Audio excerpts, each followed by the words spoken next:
আসসালামু আলাইকুম। আপনারা আজকে ইউনূস স্যারের ভাষণ শুনছেন।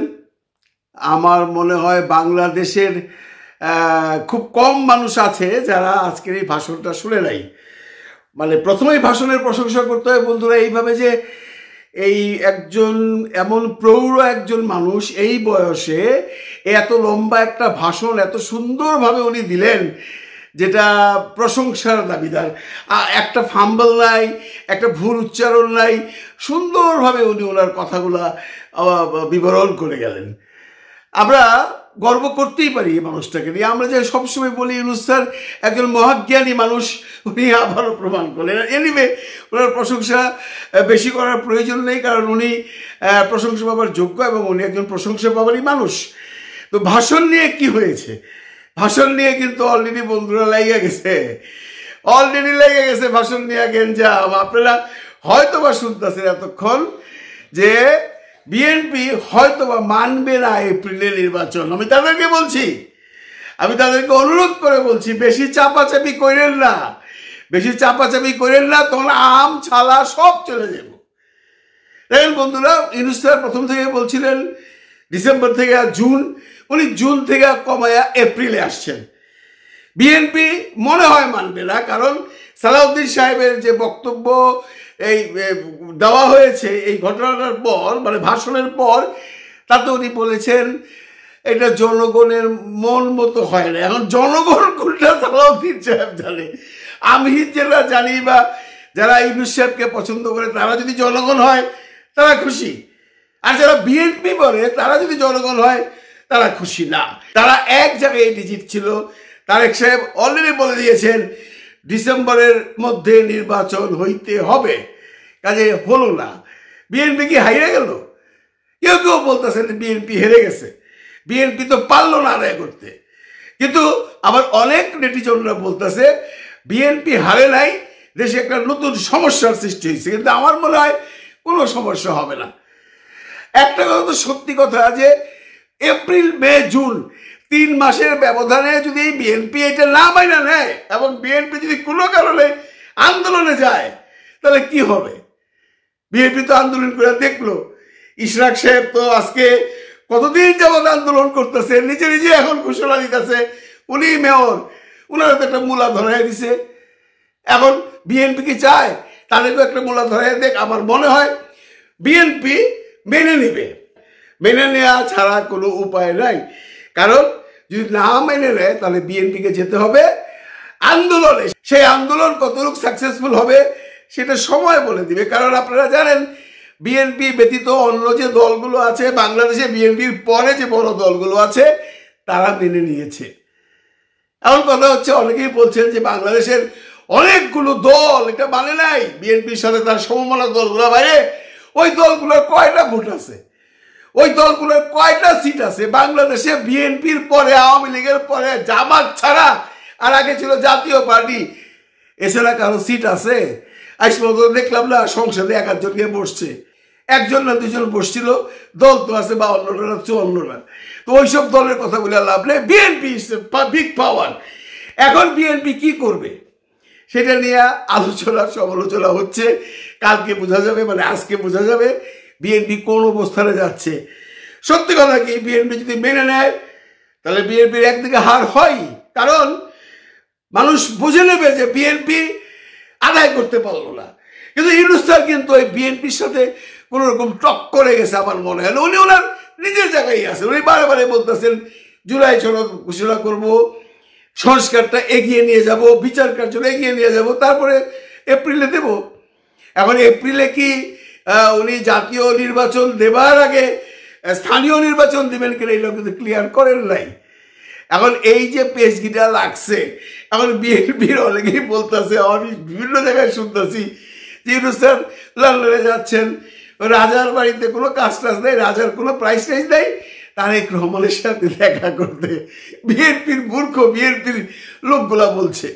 এখন কে কি বললো এগুলো বললে তো লাভ নেই বন্ধুরা। যে যার মতো মনের মাধুরী দিয়া কণ্ঠের বাড়িতেছে, যে যার খুশি যা ইচ্ছা তাই বলতেছে, বাধা দেওয়ার কেউ নাই। আমি আজকেও একটা ভিডিওতে বলছি, বাধা দেওয়ার কেউ নেই, সরকার বাধা দেবে না। আরেক শ্রেণীর কন্টেন্ট ক্রিয়েটার আছে যারা ইউনূস বিরোধী, তারা এখন নতুন নতুন গন্ডগোল পাকাইবার চেষ্টা করতেছে। তারা বলতে চাইতেছে যে ইউনূস স্যার যে বলল যারা সরকারের বিরুদ্ধাচরণ করে তাদেরকে প্রতিহত করেন, তো ওনারা বলতে চাচ্ছে এইভাবে যে সরকারের বিরুদ্ধাচরণ তো করে বিএনপি অ্যান্ড আর্মি। আর্মি মানে ওয়াকার সাহেব। কীরকম? ওয়াকার সাহেব বলছিলেন 18 মাসে নির্বাচন হবে, এখন তো হচ্ছে না, এবং বিএনপিও নির্বাচন চাচ্ছিল ডিসেম্বরে, এটা হচ্ছে না। এই দুই পার্টি তো ইউনূস স্যারের বিরুদ্ধে দুই চারটে কথাবার্তা হলে তাদেরকে প্রতিহত করো। এই কন্টেন্ট ক্রিয়েটাররা বেসিক্যালি এখন আবার নতুন করে ওয়াকার সাহেবের সাথে মানে সেনা প্রধানের সাথে একটা নতুন গন্ডগোল বাঁধাবার চেষ্টা করতেছে।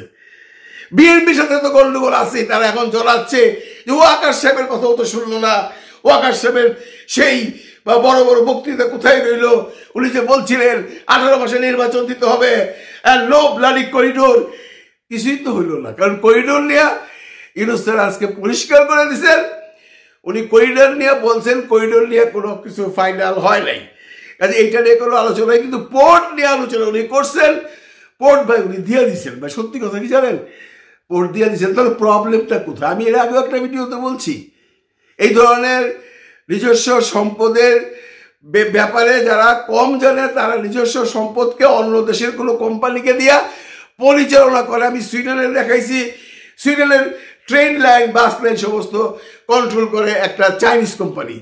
আর ডিপি ওয়ার্ল্ড পৃথিবীর বিভিন্ন জায়গায় এই কন্টেন্ট ক্যারির ব্যাপারে কাজ করতেছে। এইখানে এই নেটিজনরা বলতেছে, এই দুর্ভোগরা বলতেছে চট্টগ্রাম বন্দর দিয়ে দিলে আমাদের নিরাপত্তার হুমকি। আরে ভাই, বন্দরে কিসের নিরাপত্তার হুমকি? আপনারা যে এয়ারপোর্ট দিয়ে দিয়েছিলেন একবার, শেখ হাসিনা যখন এয়ারপোর্ট দিয়ে দিছিল ব্রিটিশদের কাছে এই লাগেজ হ্যান্ডেলিংয়ে, তখন নিরাপত্তা হয় না আপনাদের? তখন তো কেউ কোনো কথা বল নাই। হাসিনার মুখের মধ্যে ছিলেন, কিচ্ছু করলে হিসাব করতেছে, এই সমস্ত কথাবার্তা বলে বেড়াইতেছেন আপনারা। কিসের নিরাপত্তা?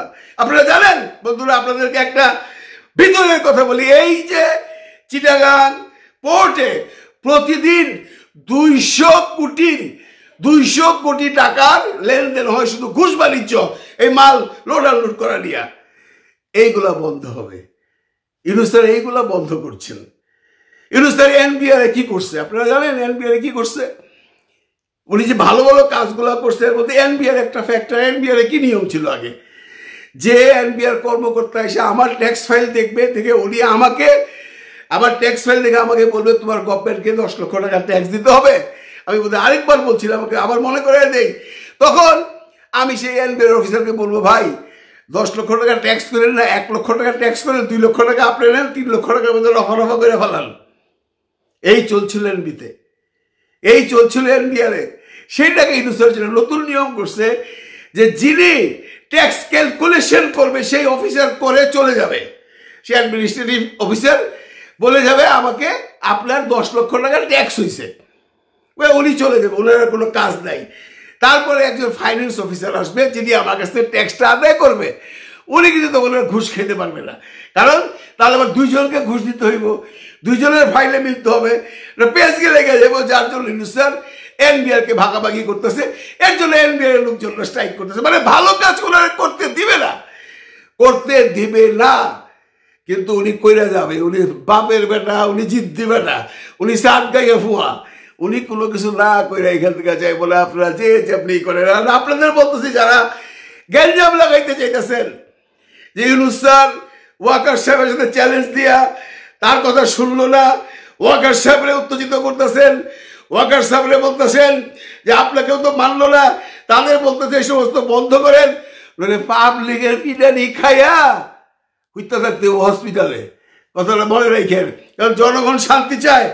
আজকের ভাষণের পরে জনগণ খুশি, ঠিক আছে ভাই। আপনারা চাইছিলেন ডিসেম্বরে, উনি বলছিলেন জুনে, আসছে এপ্রিলে, এইটাও যদি না মানেন আসেন আন্দোলনে আসলে একটা কথা মনে রেখেন, বিএনপির জন্য বলতেছি, আপনি যদি এখন আন্দোলন করেন বাংলাদেশের আপামর জনগণ আপনাদের বিরুদ্ধে মাঠে নামবে, কারণ আন্দোলন কেউ চায় না। বেসিক্যালি ইউনূস স্যার তাদেরকে বলছে প্রতিহত করতে। এই বদমাইশগুলারে বলছে, যে বদমাইশগুলা ঘুম থেকে ওইটাই কারণে অকারণে ইনুসারের বদনাম করে মানুষের ভুল তথ্য দিয়া কন্টেন্ট বানায়, এদেরকে প্রতিরোধ করতে বলছে। এদেরকে বলছে এদেরকে প্রতিরোধ করেন, এদেরকে আমাদের সবার প্রতিরোধ করতে হবে। কারণ আমরা এমন কোনো খবর জানতে চাই না ভাই যেটার মধ্যে কোনো ভিত্তি নাই। আপনারা যে যেভাবেই বুঝান, যে যেভাবেই বলেন, আপনারা যে যেভাবেই যা ইচ্ছা তাই বলতে পারেন। আজকে স্বাধীনতার জন্য, আজকে আপনাদের সেই স্বাধীনতা অনলাইনে আছে বইলা, তাই বইলা আপনারা ইউনূস স্যারের ধর্ম নিয়েও কথা বলেন। এগুলা কি ভালো? এগুলো তো ভালো না। স্বাধীনতা পাইছি মানে কি আমরা এগুলো করে বেড়াবো? সব কথা শেষ কথা, দেশ সুন্দরভাবে চলছে। ঈদেও আমরা দ্রব্যমূল্যের অবস্থান দেখেছি। আমরা মোটামুটি যারা সাধারণ মানুষ মোটামুটি খেয়ে পরে শান্তিতে আছি। আইন শৃঙ্খলা রক্ষাকারী বাহিনীরা তাদের কাজ এগোচ্ছে, তারা আরও বেগবান হবেন। এবং এই যে ঈদটা চললো বা ঈদটা চলছে, এর মধ্যে বিভিন্ন ট্রান্সপোর্টেশনও আমরা অনেক অনেক অনেক কর্ম দেখেছি সরকারের। মোট কথা হলো পাবলিক ইজ হ্যাপি। তারা এরপরেও আপনারা যে দেখবেন বন্ধুরা, ওনার যে ভাষণের কন্টেন্টটা, এর নিচে যে অনেক মানুষ এখনো বলতেছে না স্যার আপনি যায়েন না, আপনি যায়েন না, আপনি থাকেন, আপনি 5 বছর থাকেন, আপনি 10 বছর থাকেন। এগুলো ইমোশনাল কথা বলে লাভ নেই বন্ধুরা। আমরা চাইলেই তো হবে না, একটা নিয়ম আছে, সিস্টেম আছে, শৃঙ্খলা আছে। ইউনূস স্যার নির্বাচন দিয়েছেন, এপ্রিলে নির্বাচন হবে, এর আগে জুলাই সনদ হবে। এই জুলাই সনদ হওয়ার পর আমরা মোটামুটি ধরে নিব বাংলাদেশ সে আগের বাংলাদেশে ফেরত আসবে না। আমরা পাবো নতুন একটা বাংলাদেশ, যে বাংলাদেশের জন্য এই বাংলাদেশের অনেক আবাল বৃদ্ধ বনিতা ছাত্র শ্রমিক নিজের জীবন আত্মাহুতি দিছে। তাদের লাশের উপরে দাঁড়াইয়া কেউ রাজনীতি করেন না। সেই রাজনীতি কখনো আপনাদের মঙ্গল টেনে আনবে না, আপনারা অতলে ডুবে যাবেন। সুতরাং যেভাবে সরকার চালাচ্ছে মেনে নিন, কোনো রকম আন্দোলনে যায়েন না। আন্দোলনে গেলে আপনাদের নতুনভাবে পরাজয়ের একটা গ্লানি মাথার উপরে এসে পড়বে। ভালো থাকবেন সবাই, ভালো রাখবেন সবাইকে। খোদা হাফেজ।